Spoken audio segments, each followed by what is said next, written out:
The Carlisle stages marks the return to split seeding, meaning the 1400 and Rally First BTRDA crews get to run first on the road once again. For this weekend, though, it will be a new name at the top of our 1400 leaderboard through the opening stages. Tommy Meadows and Emma Morrison leading the way with 30 seconds of an advantage.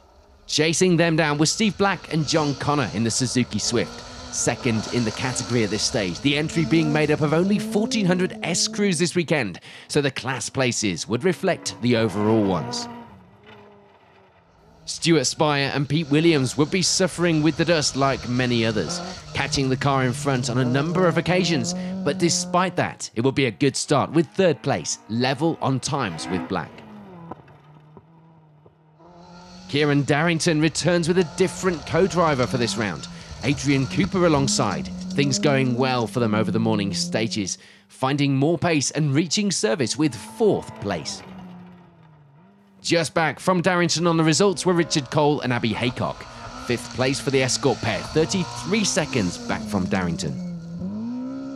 And the times will be even closer behind this pair. Pete Gorst and Phil King just a single second back. After the morning stages in 6th place, the fight would be on between Cole and Gorst as we go through the rally. Chris Bush and Robert Smith would be 7th. They'd 28 seconds to make up to Gorst ahead if they wanted to move up that leaderboard though. For Dave and Toby Brick, it would be an uncharacteristic start to the rally. 8th place for the pair at this stage, almost 2 minutes back from the lead and well off the pace. And the same could be said for Chris Powell and Jim Lewis. They encountered problems in the morning to leave them running way down the leaderboard, back in the rest of the field in 9th. And in Rally First, there would just be one crew, meaning Wesley Guilford and Sam Coleman would have just the stages to fight this weekend. So with the morning complete, it's a fresh-looking leaderboard in the 1400s, looking like we might just have a new name topping the results this weekend.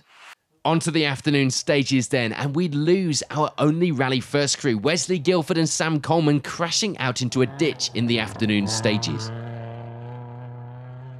There would, of course, be no change to the results for Chris Powell and Jim Lewis. They do finish, but down in 9th place.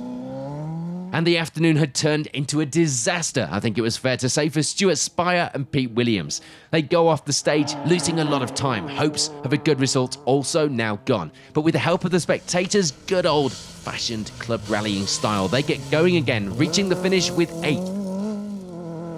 So with those two crews suffering way behind the other finishers, it will be up to Richard Cole and Abby Haycock to take 7th place at this stage. The times, though, still quite close. They'd only have a 5-second gap to Chris Bush and Robert Smith ahead. They, of course, take 6th place with that time, themselves not too far off the crew up ahead. And that crew would be this pair, Dave and Toby Brick, reaching the end of the rally with a disappointing 5th place. But given the problems for others around them, it didn't seem too bad.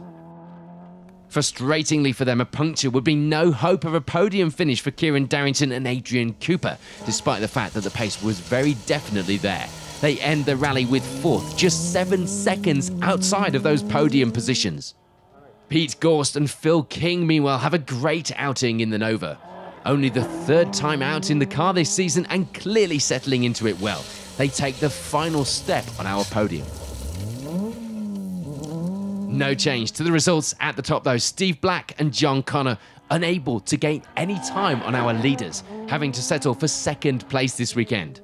But that all of course means we have a new name at the top of the 1400s here in Carlisle.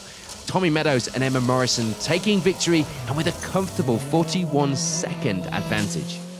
So confirmation then of the final results at the end of the rally. Next up, the crews head to Wales for the Nicky Grist stages. And we'll be there to bring you all of the action as, by now, I'm sure you'd expect. In the meantime, check out our Special Stage Facebook page for more action from the Carlisle Stages Rally.